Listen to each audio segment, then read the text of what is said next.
Tonight on Sightings, a psychic shocks police with visions that lead them to the body of a slain child. After 5 minutes with her, she had 100% of my attention. Now, can she find the murderer?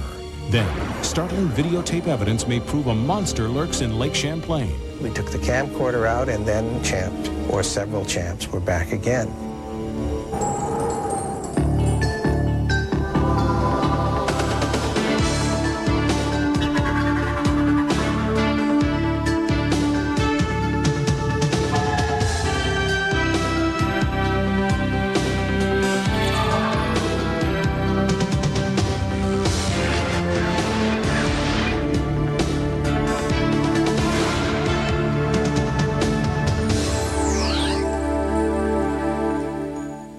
Welcome to Sightings. I'm Tim White. Many psychic detectives claim a high success rate in solving crimes. There are now a number of cases where police can actually admit that they've been helped by a psychic. One such case occurred in 1979 when psychic detective Kathleen Ray helped police find the body of a little girl who'd been murdered. Well, Sightings has asked Kathleen Ray to return to the scene of the crime to see if she can now identify the murderer.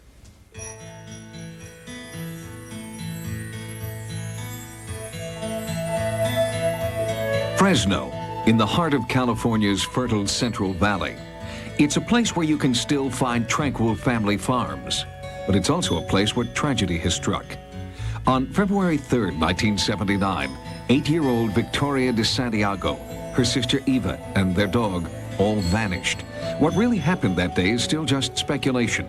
The girls were last seen together at a neighborhood store. The counterman said that he remembers the girls coming in and he told them to go out because they couldn't bring the dog in. They may have been abducted outside. What we figured is that perhaps whoever this individual was there in the parking lot. Perhaps a stranger grabbed the girl's dog and used him to lure Victoria and Eva into his car. One day later, 3-year-old Eva was found. Victoria and her dog were still missing. She was a very beautiful little girl. She was always very protective of her sister. She said that her sister told the man to let her go and that she would stay. And just to let her, not to hurt her sister, and to let her go. And I just always remember that. And so from that, I know that she was, just a very good person. The police exhausted all leads. Days, then weeks passed with no new clues. No witnesses came forward. And in my sleep, I was dreaming about what can I do? What other avenues can I go? And it came to me in the dream. I mean, I sat right up, and her name was Kathleen Ray. Kathleen Ray is a psychic detective. She uses the powers of her mind to help law enforcement solve crimes. She claims she can see missing children, bodies, criminals, and for the past 20 years, she's been remarkably accurate. Kathleen Ray has gained a reputation for accuracy, even among skeptics. Intuition is something that everybody has, and the intuitive sense is a sense of feeling. But these feelings are something I've educated, like you've educated your other senses, to where I can use them more fully. Despite skepticism from the police, the De Santiago family asked that Kathleen help find Victoria. When there's only a light shining out of total darkness, you're going to walk towards that light. Whether it's the wrong way, the right way, it doesn't matter. It's a direction. I was told that a psychic was being brought in, and I was going to fly to San Jose to meet this psychic. And I thought, I'm going to fly up there, and I'm going to meet this lady wearing gypsy clothes. She's going to take me into this house. We're going to burn some incense. We're going to rattle some bones. She's going to throw some dust around in the air and tell me something that's totally irrelevant to the case. I am not doing what you see in these great, what I call horror movies. I don't suddenly grab my head and fall down and say, oh, they hit me in the head, or, oh, this poor person's been stabbed. I don't do that. I'm more like an objective bystander. The psychic part of this was just way off. It didn't make sense to me. How somebody 180 miles from here is going to tell me how to find a body in my town. It's really taking feelings up and bringing a whole picture and holding that picture long enough. Just like going to a movie or turning the TV on and seeing a picture in front of your face. I didn't believe it. But after 5 minutes with her, she told me enough stuff that she had 100% of my attention. I was believing in her. It was the beginning of an unlikely partnership. The sergeant, the psychic, and the family. All I could think of asking her was, You know, did she have to go through a lot of pain? He felt that Victoria at this point was still barely alive, just barely. The family hoped that they weren't too late, that Victoria was still alive and Kathleen could lead them to her. She told me the road she was on was not a well-traveled road. I saw this plowed field. I knew the field had just been plowed. Kay said she's laying parallel to the road. I feel she's laying parallel to the road with her face towards the road. I'll see the bushes, the trees, the poultry farm. Kay said that when I found the body, there would be chickens. She said, I get chickens around the body. Chickens, chickens, chickens. There has to be a farmer whose name starts with an S. There has to be a street that starts with an L. There has to be a windmill. After my interview with Kay, as I was walking out the door, and I'll never forget this, she stopped me. She grabbed my arm, and she said, Tim, find the dog, and you'll find Victoria. Back in Fresno, pursuing conventional leads, Sergeant McFadden's partner, Detective Popejoy, found the dog. Detective Popejoy was at the house where the dog was found. He verified it was the dog. So I asked Detective Popejoy, I said, well, are there chickens out there? So I asked the farmer there, I says, is there a poultry ranch here? He said, yes, just south of here, about a quarter of a mile, there's a abandoned poultry ranch. Detective Popejoy, he got the call on the dog, and he came out here and talked to the farmer that found the dog, and he found it down here a little ways and brought it back to this house. And when I was talking to him on the phone, he said there was no windmill. It was a situation that I'll never forget as long as I live, was him on the phone to me, and we are talking about this windmill, and I'm telling him there's no windmill here, and the landowner standing behind me said, oh yeah, you just walk by one, it's in the front yard. As I'm telling him things that should be there, and he's confirming these back to me that Kay said would be there, I'm getting higher and higher. And wow, this gal does know what she's talking about. We immediately called for officers to respond, and it was from him telling me what she saw 145 miles away. The police dispatched a search team that had been briefed on Kathleen's psychic visions. The L, they were on Leonard Street. The S, it was on the mailbox, the first letter of the farmer's last name. And by the side of the road, they found Victoria. Her naked body was in an irrigation ditch under the largest tree in the area, all as Kathleen had described. Victoria had been sexually assaulted, then left to die. She had been killed like an animal, and she was still alive, in a coma, suffering right there in the little trench. And Kathleen Ray found that, as she described it, to the T. After the body was discovered, Kathleen returned to her home in San Jose, and the police continued to search for Victoria's killer. But 13 years later, the murderer is still at large. Sightings has brought Kathleen Ray back to Fresno, back to the place where Victoria's body was found, to get new psychic impressions. When I go to the man that did this, he has stubby hands, and their hands are a laborer. I don't feel like he's here anymore. I want to go further south to a town start with an S, and that he's working down there now. This man is not very tall. I would say, maybe 5'9". I feel this man has killed another child since then. There is a wife or a girlfriend he goes back to at times, and I feel like it's probably a wife, and he's not with her all the time. And she's frightened of him. I know she knows he's violent. He could be a very violent person. And had we had a drawing of him like I can do now with the police artist, she'd have recognized him on television. If you believe Kathleen Ray, this is a charcoal drawing of Victoria de Santiago's murderer. He killed Victoria, and Kathleen believes another child since then, and he's still out there. I believe it could be solved. Somebody out there, somebody somewhere has got to know more about this, but they've never come forward. Although Kathleen's work in this case proved to be extremely accurate, cases like this are the exception, not the rule. And the use of psychics in police investigations is still not accepted by many departments around the country. Kathleen Ray's case was one of those cases, and the hits were so specific, and the data checked out all the way down the line, from the reporters to the psychics themselves, to the families of the victims, to the police. It was rather unnerving. But for the de Santiago family, a psychic detective made a difference. The discovery of their daughter 13 years ago has brought the family a small measure of peace. Thank you, God. Thank you for finding Toria's body. Thank you for giving me Kathleen Ray. And now, they hope her vision of the killer will bring the case to a close. My only release of mental anguish is to say something positive, warn people. Look, they're not just going to steal your car, they're going to steal your child. Is this the face of a murderer? Kathleen Ray sees him in her mind's eye when she thinks of Victoria. If you have additional information about this crime, please contact the Fresno Police Department.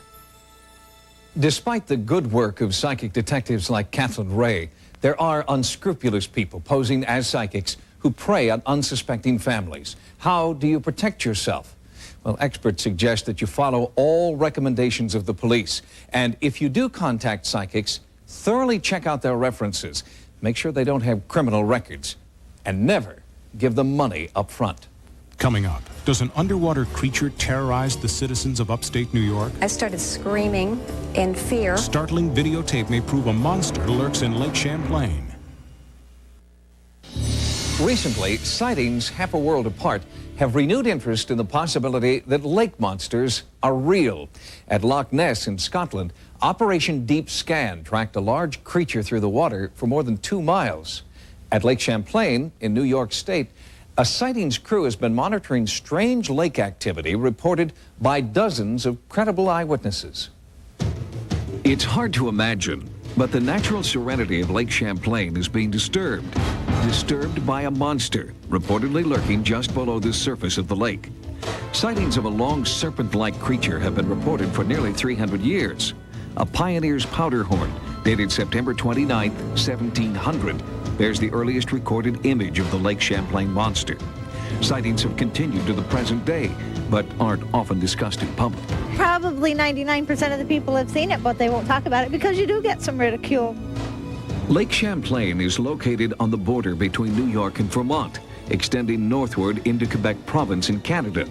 The locals have affectionately dubbed the monster Champ, but there is surprisingly little publicity or commercialism associated with this sea serpent. Only now, in the wake of new scientific information about the Loch Ness monster, have eyewitnesses felt that they won't be ridiculed for coming forward. You could see underneath the water, it was a huge black mat. It was just monster. It was scary. It was that big. You could see it had a definite body, shape of a body. Then you could see it definitely had a neck and a head. Then all of a sudden, up out of this water came this big black thing. I mean, it was huge, black and shiny. And then it went away. There wasn't a ripple or anything. And I got the pictures of it just going under the water, and you can see the little bumps, 2 bumps. I started as a disbeliever. I went right on past being a believer into a knower. 4 of us were out on the boat just taking an evening sail. And it was at that point, with no expectations of anything, that we began to see some very strange things going on. Up came the neck and the head, literally like my hand is doing. It turned and it looked at me, and it turned and it went right back down into the water. We took the camcorder out, and then, in fact, Champ, or several Champs, were back again. I started screaming in fear. I found myself climbing on the canvas top of my boat, which I know doesn't hold me. That's how scared I was. At this point, my wife and daughter spot one of the creatures out in the distance, and I zoom in on it so that you can see it. And you can see one of its humps sticking up out of the water. There's 2. 2 in the middle is 4. 1 to the left out front is 5 in a row. And now what we spot out there is some fins or flippers, and you can see them flipping back and forth on the water. While I was in the canoe heading to the boat, my daughter saw him. She said, "Dad, there's something out there." And I looked, and there was Champ, this neck and head out of the water moving towards Scott's bonnet. You see a creature with a long neck, and it looks like a Volkswagen's body when you first see it in the video. It looks floating across the water. And then it stops, and it starts thrashing in the water, and you see a neck and head. And then he swings his neck around and lifts his tail up, swings his entire body around and lifts his neck and head out of the water entirely. My wife and I were on our way to a picnic, and on the way I decided to pull over at a lookout point just to take some scenic view. I noticed something out in the distance about half mile out. At first, I thought it was a large tree stump. It wasn't bobbing. It was moving deliberately. And all of a sudden, I saw it like bend over, snake-like, and dive into the water. Considering the varying locations of the sightings and the diversity of the witnesses, among them a teacher, a therapist, a restaurant owner, an engineer, a corrections officer, the possibility of a massive hoax is highly unlikely. Certainly, residents here are not trying to cash in on the lake monster's notoriety. There are no souvenir shops, no public references to the creatures sighted here. ChampQuest is one notable research organization operating on the lake, headed by Dennis Hall and his partner, Richard Dool. The sole purpose is to collect definitive evidence to prove the existence of the creatures. We are already convinced that they are real. We have to present this to the scientific community. There are some very big specimens seen in the lake, eyewitness descriptions. The average size is 20 to 30 feet, but there have been sightings where it was seen much larger. There was a sighting this year on August 1st on the next point down on a place called Texaco Beach. And what we should do is look for some high mounds. There may be a feeding area around here. There's one right about here. You're looking about 30 feet of water. Yeah. You think you could make a dive today? No problem. Let's go see if he's home. All right.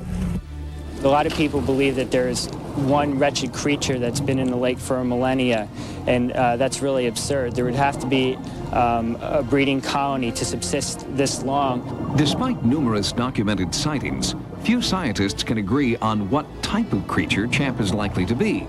Theories range from a snake-like zeuglodon, thought to be extinct for the last 20 million years, to another extinct reptile, the plesiosaur. There's no geological evidence that plesiosaurs or anything like that survived beyond the Cretaceous extinction 60 million years ago. On the other hand, the coelacanth was only discovered in the late 1930s, that fish, and that had been extinct also for over 60 million years. If it is a plesiosaur in Loch Ness and Lake Champlain, why would these creatures survive when so many others from those eras were extinct? Crocodiles survived, and they can get up to 20 feet or more.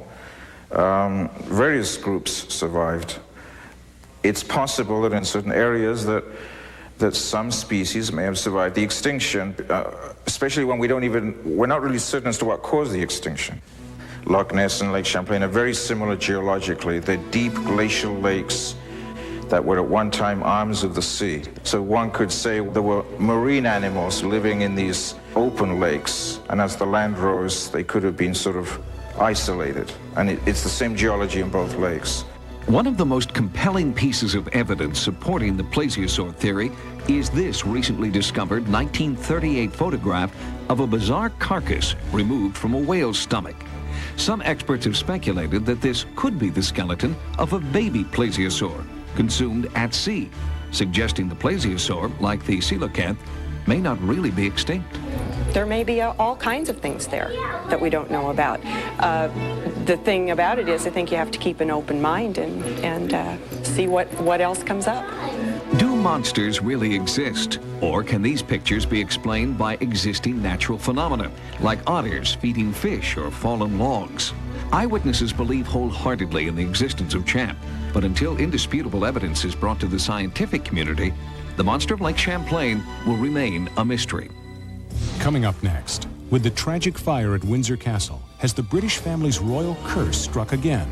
The Queen speaks out in a special update next. Yeah. Recently on Sightings, we investigated a supposed curse placed on Britain's royal family. The curse dates back to the early 17th century, when members of the Ogilvy clan in Scotland were believed to have cast a spell on the Queen Mother's family and all her descendants.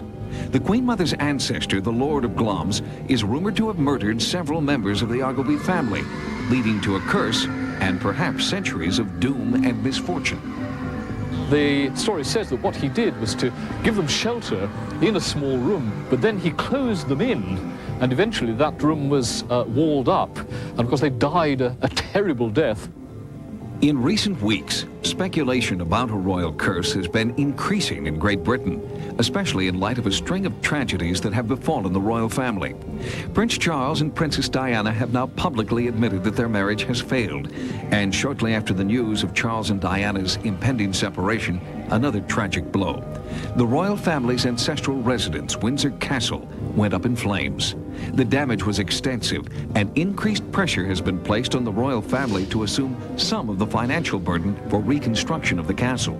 Has the Right Honourable Gentleman ruled out contributions from the royal family, and would he welcome such a contribution if it were offered? Even Queen Elizabeth has come forward to address her country's concerns.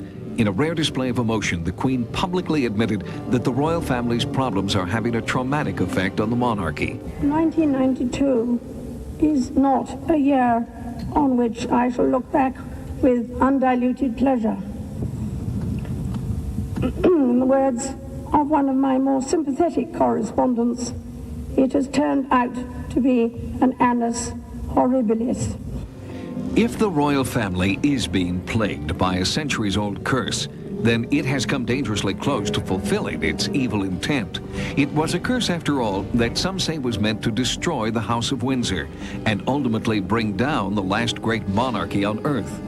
We'll keep you updated in future editions of Sightings.